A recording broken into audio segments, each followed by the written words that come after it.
கருணா கிட்ட அவர் வக்கீல் சொல்றாரு, பிரபாகரன் கிட்ட இருக்கிறது சாதாரணமான எவிடன்ஸே இல்ல, அது உங்க ஒய்ஃப் பார்வதியோட ஒரிஜினல் அட்டாப்சி ரிப்போர்ட். கருணா இத கேட்ட உடனே ஷாக் ஆயிடுறாரு. எந்திரிச்சு நிக்கிறாரு. உட்கார்ந்து இருந்தவரு வக்கீல் கிட்ட சொல்றாரு, ப்ளீஸ் சார், எப்படியாவது அந்த எவிடன்ஸ என்கிட்ட கொண்டு வந்து சேர்த்துருங்க. வக்கீல் சொல்றாரு, கருணா உங்களுக்கு ஒரு சர்ப்ரைஸ், இதுதான் அந்த எவிடன்ஸ். கருணா அந்த எவிடன்ஸ வாங்கி இருக்கிறாரு. கருணா சொல்றாரு, இதுல சாம்பல் கூட மிஞ்சாது. ஜட்ஜி கிட்ட பெட்டிஷனை கொடுக்கறாங்க. தவாலி அபிநயா அபிநயான்னு 3 முறை சொல்றாங்க. அபி எந்திரிக்கிறாங்க.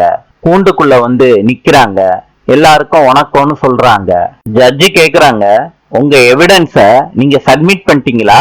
பிரபாகரன் என்ன சொல்றதுன்னு தெரியாம முழிச்சுக்கிட்டு இருக்காரு ஜட்ஜு முன்னாடி. கருணாவோட வக்கீலு அபிய பார்த்து சிரிக்கிறாங்க.